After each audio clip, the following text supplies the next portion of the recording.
Hello everyone.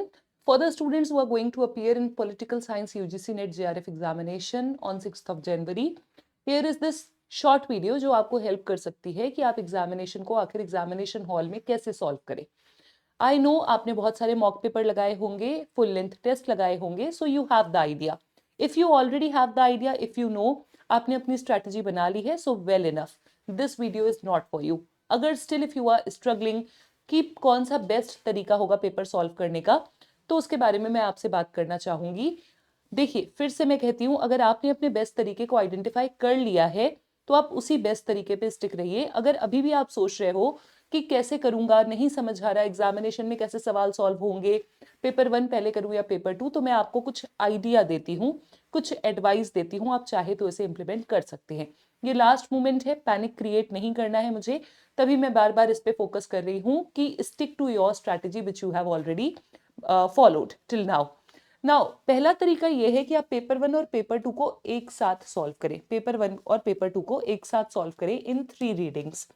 This is what I use to do. Paper 1 और paper 2 को एक साथ सॉल्व करने का मतलब, पेपर 1 क्वेश्चन नंबर 1 से लेकर के क्वेश्चन नंबर 150 तक पूरे हम पेपर पढ़ें और पूरे सवाल पढ़ें, और पहली रीडिंग में जो मैं 100% श्योर हूं कि यार हाँ ये डेफिनेटली आता है, उसको मैं सॉल्व करते जाऊं। फिर उसके बाद शुरू से शुरू करें, क्वेश्चन नंबर 1 to 150। अब ये पहली रीडिंग आपकी 1 आवर में हो जानी चाहिए, 1 घंटे में हो जानी चाहिए।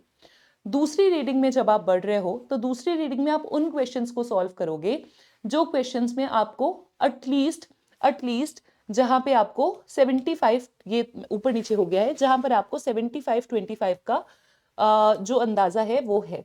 मतलब आप में से आपको ये पता है कि इसमें से आप एक ऑप्शन एलिमिनेट कर पा रहे हो, दो एलिमिनेट कर पा रहे हो, लेकिन दो क्वेश्चंस में आपको डाउट है। यहां पर आप जो सेकेंड रीडिंग होगी उसमें 2 ऑप्शन 75-25 में हटा देती हूं ताकि आप कंफ्यूज ना हो। 2 ऑप्शंस के बीच में यू हैव डाउट, यानी कि ए बी सी डी में से आपको लग रहा है कि सी डी तो फॉर श्योर नहीं है, ए और बी में से कोई एक हो सकता है। तो यहाँ पे 50-50 रिस्क लेने का आपका जो तरीका है, क्योंकि आपको शॉर्ट नहीं पता, तो यहाँ पे कोई एलिमिनेशन मेथड लगाना पड़ेगा, कोई ट्रिक का आपको प्रयोग करना पड़ेगा, और 50-50 में से you have to take a guess. तो आप चाहें तो दो ऑप्शंस के बीच में अगर डाउट है तो सेकेंड रीडिंग में वो सारे क्वेश्चन सॉल्व करें, एंड थर्ड रीडिंग में आप उन क्वेश्चंस की तरफ जाएं जिनका आपको बिल्कुल आइडिया नहीं है, या फिर only one option you can eliminate, या फिर आप सिर्फ और सिर्फ उसमें से एक ही ऑप्शन एलिमिनेट कर पा रहे हैं। अगर आप सिर्फ एक ही ऑप्शन एलिमिनेट कर पा रहे हैं या फिर आपको कोई भी आइडिया नहीं है उस क्वेश्चन का, तो ऐसे केस में आपने क्या करना है, आप इन क्वेश्चंस को थर्ड अटेम्प्ट में सॉल्व करें एंड मेक श्योर पूरे 150 में से 150 सवाल सॉल्व करके आइएगा। एक तरीका ये हो सकता है, या फिर एक तरीका ये हो सकता है कि पहले आप पेपर 1 सॉल्व करें 50 सवाल। अब पेपर 1 सॉल्व कर रहे हो 50 सवाल, तो आपको पेपर 1 1 घंटे में पूरा करके चेक भी कर लेना है, कंप्लीट करके चेक भी कर लेना है।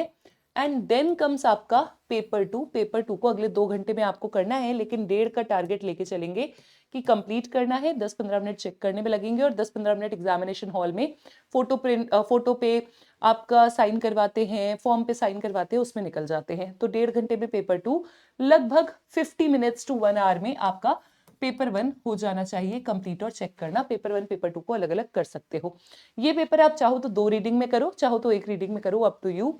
लेकिन देखो, ध्यान देना, यहाँ पे पॉइंट क्या है मेरा, इधर आप पेपर 1 पेपर 2 एक साथ करिए 150 सवाल, या पेपर 1 अलग करके पेपर 2 बाद में करिए। घड़ी से आपका जो फोकस है वो नहीं हटना चाहिए। अगर किसी क्वेश्चन में आपका ज्यादा समय जा रहा है, 2 से 3 मिनट लग गए, 4 मिनट लग गए, अब 2-3-4 मिनट कैलकुलेट तो नहीं कर पाओगे, लेकिन यू नो ना कि अभी आगे का पेपर कैसा है हमें नहीं पता। तो अगर बहुत ज्यादा समय लग रहा है किसी सवाल में, स्पेशली अगर आपका डीआई है या फिर आपका पॉलिटिकल साइंस का ही कोई ऐसा सवाल है जिसमें आपको बहुत ज्यादा समय लग रहा है, उसको मार्क फॉर रिव्यू करके अभी छोड़ दो, बाद में उस क्वेश्चन की तरफ दोबारा जाना। बट ऐसा ना हो कि उस सवाल में आप उलझे रहो और आप आगे का सवाल नहीं अटेम्प्ट कर पाओ। तो टाइम का ध्यान देना बहुत जरूरी है, एक्यूरेसी का भी ध्यान देना बहुत जरूरी है। इन दो चीजों पे फोकस करिए। चाहो तो इन तरीकों का प्रयोग कर सकते हो, चाहो तो अपनी स्ट्रैटेजी आप अप्लाई करो, लेकिन इस बार जेआरएफ जरूर लाना है।